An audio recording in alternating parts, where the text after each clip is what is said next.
संध्या काल में लगाया गया दीप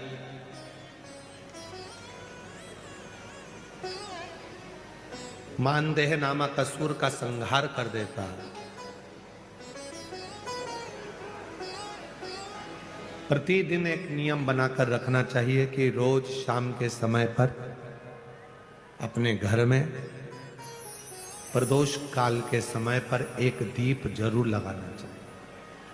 और यदि बेलपत्र का वृक्ष है तो उस बेलपत्र के वृक्ष के सामने भी एक दीप अवश्य लगाना चाहिए।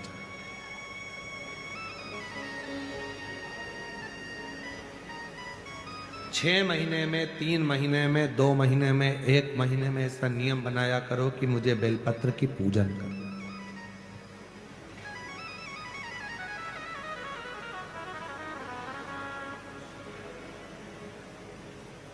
स्वयं माता लक्ष्मी जी ने भगवान नारायण को पाने के लिए बेलपत्र का पूजन किया।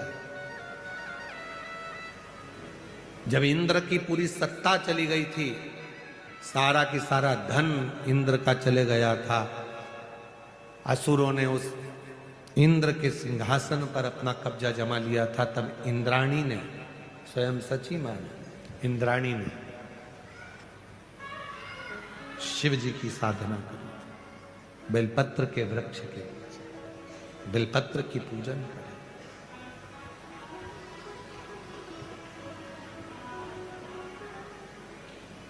कभी दिल कर जाए तुम्हारा तो कभी महीने में, 1.5 महीने में, 2 महीने में बेलपत्र के पेड़ के नीचे जल लेकर बैठो।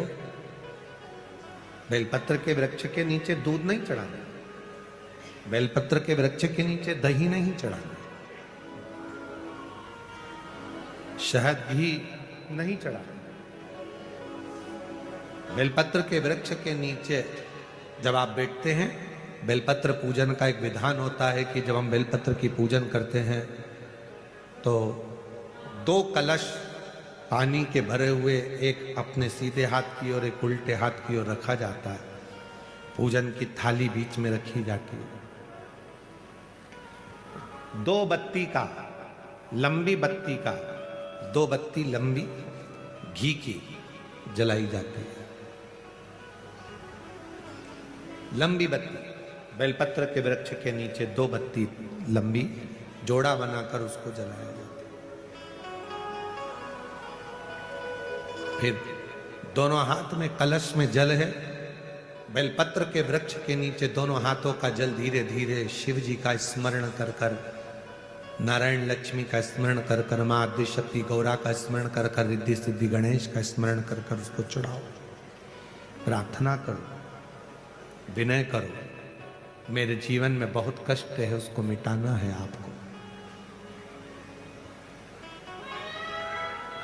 शिव आपसे प्रसन्न होते हैं, वैसे मेरी जिंदगी भी प्रसन्न करना है आपको। जल चढ़ाकर दोनों पात्रों का थोड़ा थोड़ा जल कलश में बचा लेना है, पूरा पात्र खाली नहीं करना है, दोनों को वापस रखना है।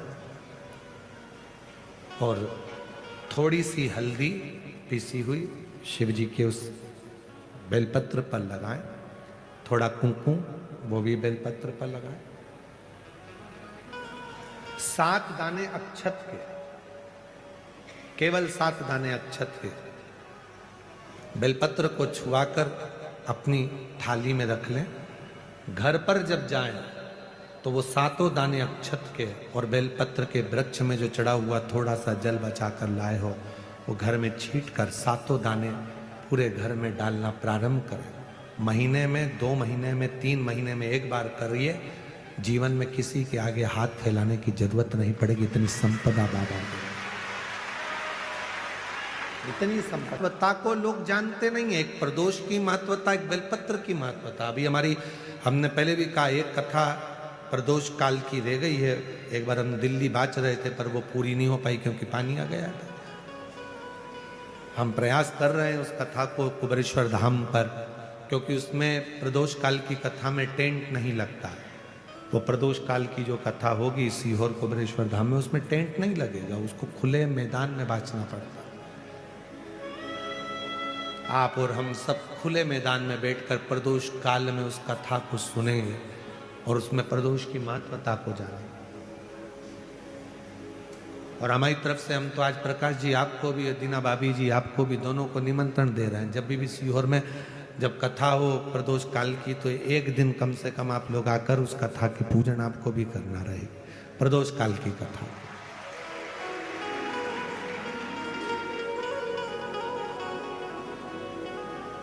अभी तो नहीं है, पर जब भी तारीख निश्चित होगी साल 2 साल में, जब बाबा कृपा करेगा तब उसको रखेंगे। पंडाल में भले तुम्हारे लिए हम सोने के लिए पंडाल लगा देंगे, पर कथा सुनने के लिए तो आपको मैदान में ही बैठना पड़ेगा, खुले आसमान।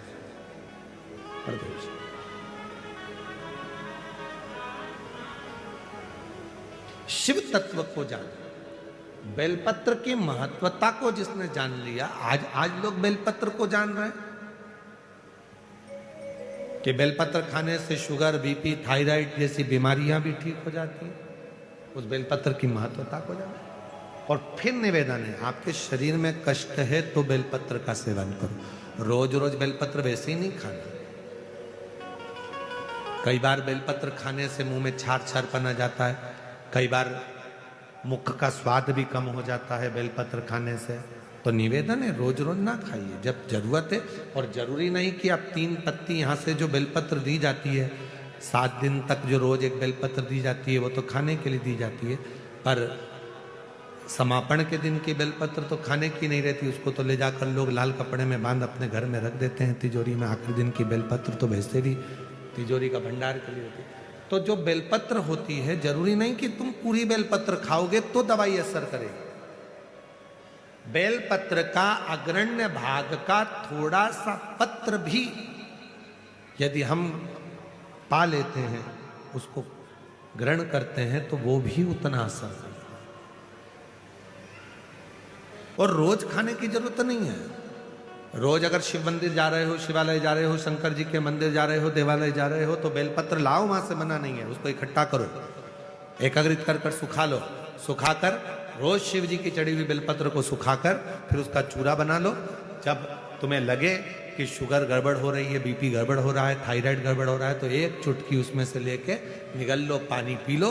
बाबा की कृपा से आधा घंटा 1 घंटे में वो sugar, BP, thyroid sub level में आना प्रारंभ हो।